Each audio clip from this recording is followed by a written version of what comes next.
आखिरी खजां के बाद खजां की एक शाम थी। दरख्तों से पत्ते आस्ता आस्ता गिर रहे थे। हवा में हल्की सी ठंडक थी और आसमान पर बिखरे बादल किसी पुरानी कहानी की तरह खामोश थे। मैं उस शाम अकेला एक रास्ते पर चल रहा था और मुझे यूं लगा जैसे जिंदगी भी एक खज़ां से गुजर रही हो।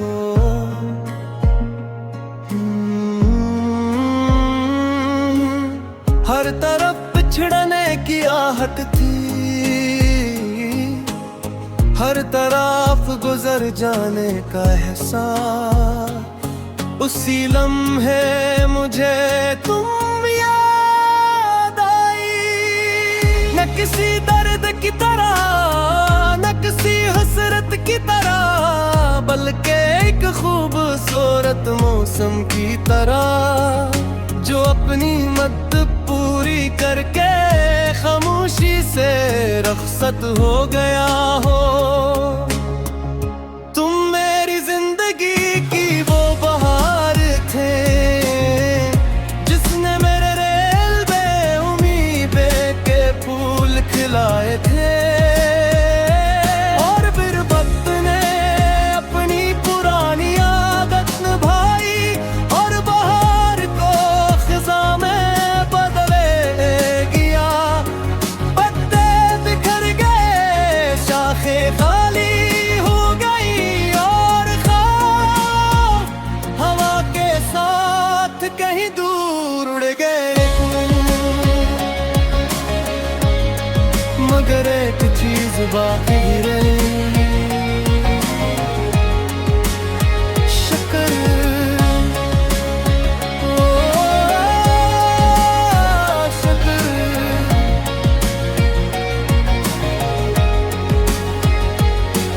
उस बात का शुक्र कि मैंने कभी तुम ही जाना था।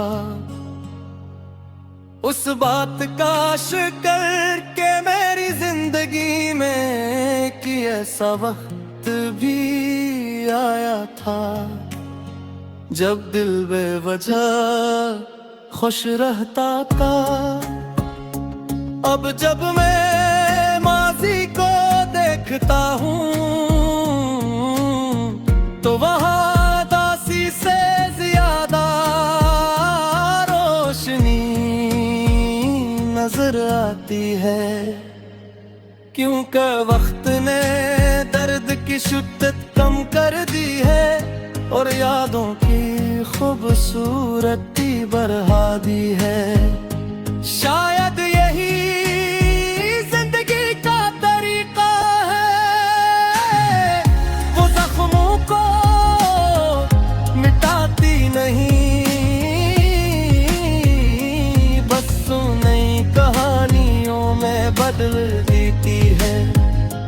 और हमारी कहानी भी अब एक नर्म सी कहानी बन चुकी है। ऐसी कहानी जिसे याद करके आँखें नम नहीं होती, बस दिल खामोश हो जाता है। अगर कभी तुम भी खज़ां की किसी शाम गिरते हुए पत्तों को देखो तो एक लम्हे के लिए आसमान की तरफ देखना। शायद उसी वक्त में भी कहीं उसी आसमान को देख रहा हूँ और दोनों के दरमियान एक पुरानी दुआ सफर कर रही हो। वो दुआ जो नाम लेने की ख्वाहिश रखती है, न वापसी की सिर्फ खुशी की, क्योंकि सच्ची मोहब्बत आखिरकार यही सिखाती है। और तुम मेरी जिंदगी की वो बहार हो जिसकी खुशबू आखिरी खिज़ा के बाद भी दिल में बाकी रहती है।